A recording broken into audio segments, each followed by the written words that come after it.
Within the horrors experienced in war, few compare to torture. We refer to those violent methods through which the aim is to destroy the body and spirit of the enemy, completely dehumanizing the opponent. Although this is not something new, during the Second World War, some of the most extreme and unpleasant cases in history were recorded, including practices that, fortunately, were never repeated. In this video, we propose a painful journey through the different ways that were used to undermine prisoners, from simple beatings and forced labor to methods as ingenious as they were vile.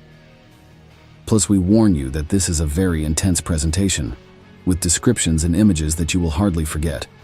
With due warnings, we invite you to go back 80 years in time, to a violent era where human life lost all value. These were the cruelest torture techniques of the Second World War. In 2016, the UK National Archives released 900 requests from British victims of Nazi persecution, seeking financial assistance to cope with post-war life. These documents had been kept secret since the 1960s, and many of the applicants' names have been concealed to protect their data. These archives provided a new perspective on the level of violence and torture endured by prisoners of the Third Reich.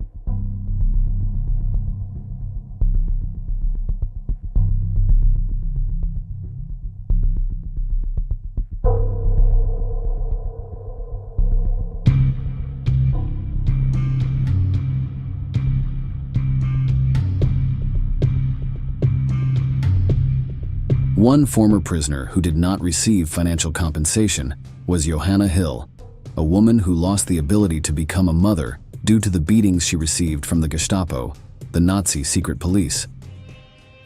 Of course, stories of beatings within extermination camps or forced labor are abundant.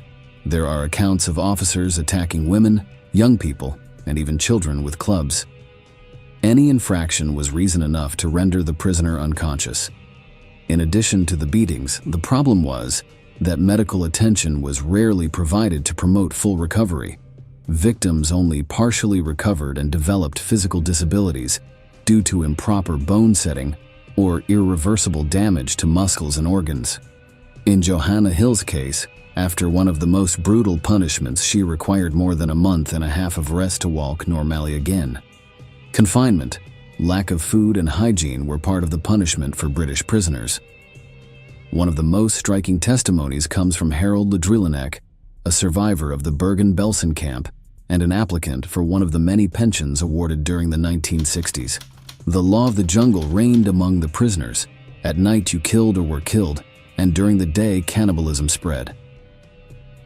Drillanek's words are not the only ones referring to the practice of cannibalism. Many survivors spoke of repugnant feasts prompted by the hunger suffered by the entire prison population.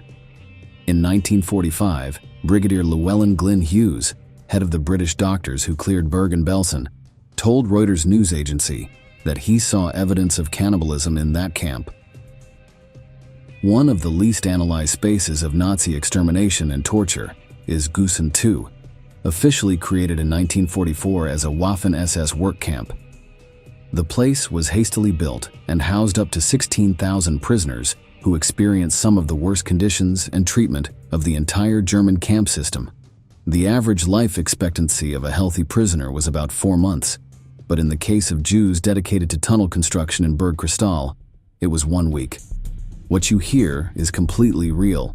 In just 7 days, Gusen the two officers could destroy the bodies of their victims with arduous work, beatings, and starvation. This testimony comes directly from a survivor of that infamous camp system. Very often, very many died every day. In our room, for instance, about 50 men we were, and each day 3 or 4 men used to die, sometimes even more than that. Few survivors speak of a particular method in which victims were stripped naked and dragged over a path of sharp rocks outside the facility. The torment continued until there was not a single inch free of cuts, bleeding, and bruises. This punishment was especially directed at those prisoners who attempted to skip a day of work by hiding in the barracks. Germany's imperial zeal resulted in the establishment of numerous torture centers at various strategic points in Europe. One of the most incredible is the Gestapo headquarters that operated in the heart of France, just meters from the Eiffel Tower. There, all the tortures we just detailed took place, as well as bloody interrogations of rebels. This impactful footage filmed at the scene gives us a glimpse of that brutality. These pictures, taken almost in the shadow of the Eiffel Tower, bear grim witness to Nazi inhumanity. German bullets tearing their way through the bodies of helpless victims have cut these execution posts to shreds. In this disused rifle range, soundproofed to stifle screams, Gestapo men burned Parisians at the stake to extort information. In addition to fire, mutilation was one of the favorite resources of German officers. The screams of their victims were the ambient sound of the French capital throughout the occupation period. The Germans were experts in mistreatment and killings, but they were not alone in their activities. They had a staunch Asian ally who, in many cases, surpassed the Reich in terms of creativity for torture. When the war ended in Europe, for many, this meant a return to peaceful times and reconstruction. But the truth is that in the Pacific, the threat remained latent. Japan was the last Axis country to surrender, and that meant their mistreatment practices towards prisoners and enemies accelerated during the first half of 1945. Once the controversial atomic bombs put an end to Asian conflicts, what Allied soldiers found in Japanese camps brought back eerie memories of Germany and Poland. Thousands of walking skeletons, lifeless eyes, and broken spirits. Around 80,000 Allied soldiers were captured by Japan in Singapore and received some of the most brutal treatments on record. Each of these men was subjected to constant humiliations and abuses, often infused with a touch of creativity when inflicting pain. For instance, when prisoners offered any resistance, no matter how minimal, they were tied under the sweltering Pacific sun until their bodies succumbed to the heat. To complete the macabre scene, a jar of water was placed just out of reach of the victim. It seems that Japanese guards had an obsession with the use of liquids, as another torture involved forcing prisoners to drink several glasses of water, then tying them upside down and jumping on their stomachs, causing violent vomiting that harmed the victim's digestive tract. At fearful Camp Ofuni outside of Tokyo, liberated American prisoners of the Japs are dazed and happy after months and years of waiting for freedom, waiting for their first decent meal, which means anything but a starvation allotment of rice. Among the nefarious repertoire of Japanese soldiers, there is also room for myth. After World War II, some survivors spoke of a torture method that involved laying exhausted prisoners immobilized on bamboo shoots. Bamboo grows rapidly, and its shoots are incredibly strong, enough to lacerate the skin and flesh of a person lying on top. According to accounts, many people died from being impaled naturally by bamboo growth. While there's no solid evidence of the systematic use of this peculiar tactic, experiments conducted with ballistic gel torsos demonstrate that with patience, bamboo has enough strength to pierce a human, making cases of this torture entirely possible. Let's briefly revisit the Japanese facilities of that period. In Imperial Japan's prisoner camps, there was an organization very similar to that in Germany. For example, the Kempeitai were the Japanese equivalent of the Gestapo. When one of these individuals arrived at the camp, prisoners knew many would die that same day. The Kempeitai would shout the names of 10 men chosen to dig graves, and the next day, they would shout the names of another 10 people who would be shot immediately, without trial or any justification. The summary execution of prisoners is one of the most serious war crimes. Killing individuals who are not in a position to defend themselves is a military aberration sought to be eliminated with the signing of treaties throughout the 19th and 20th centuries. Continuing with the similarities between the Japanese and German military, the Empire of the Rising Sun also had its own agency for illegal human experimentation, the infamous Unit 731. It was a research group aimed at developing biological weapons, testing various diseases on the bodies of their prisoners. Typically, the unit's doctors focused on prisoners of Chinese origin captured during the wars in Manchuria. In addition to injecting pathogens that led to the painful death of the victim, one of the strangest and most morbid methods was the use of pressure chambers. Researchers would place a group of prisoners inside to determine how much centrifugal force they could withstand. The effect of these high-pressure chambers was devastating.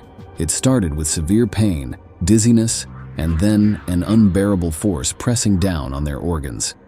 The process continued until the person subjected to the torment vomited their internal organs. At that moment, the men of Unit 731 knew they had fulfilled their morbid task. It is one of the most painful deaths on record. Other methods were less elaborate. Classic beatings in jail were commonplace, and any mistake in forced labor justified receiving blows to the back and ribs. If bones were broken, medical attention could take days. Imagine being a prisoner in a distant country, with broken bones, forced to carry weight regardless of the physical pain you endure. For many men from the Allied side, that was the kind of hell they faced for months. Next, we'll see another account of the liberation of American prisoners who spent months as captives and received their first medical treatment and decent food after a long time.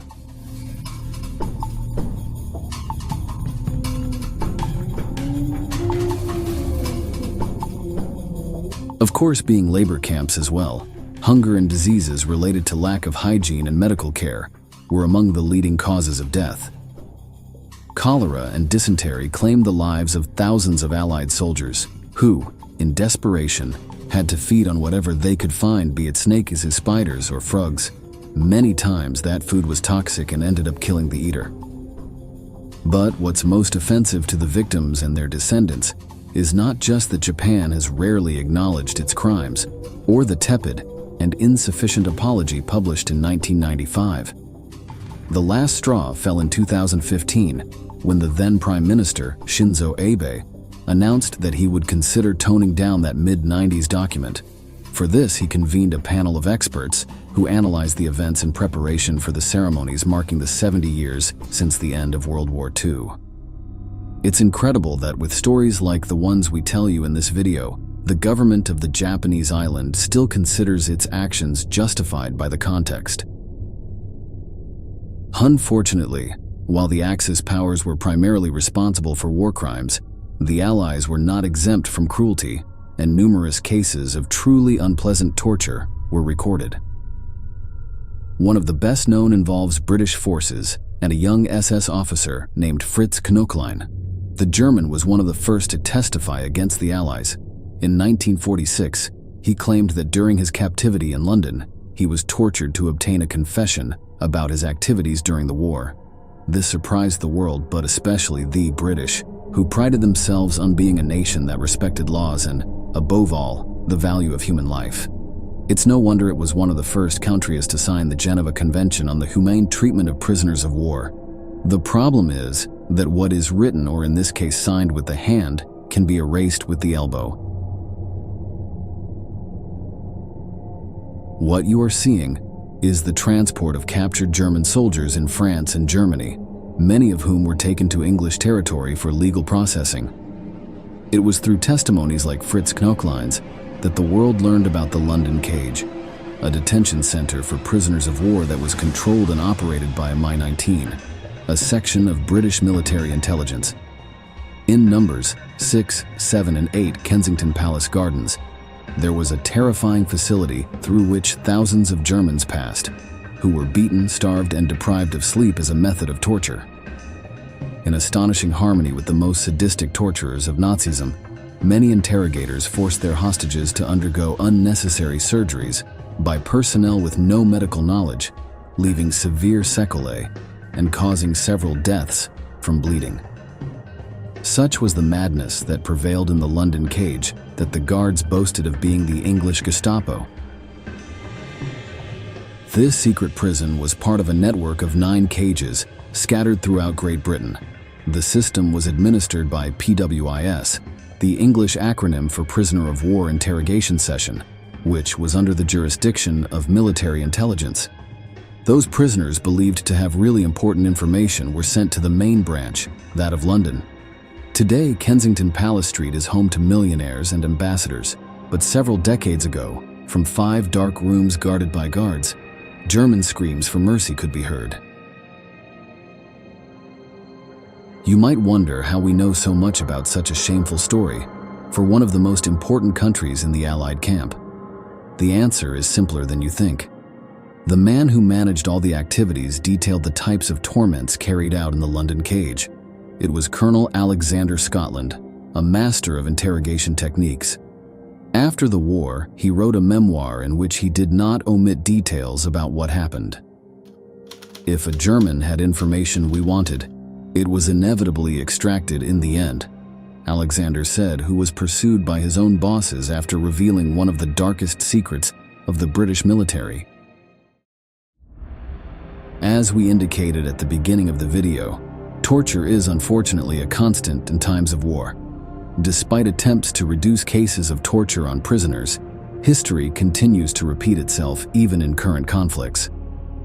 The fact is that these practices reached a level of dehumanization never seen before during World War II.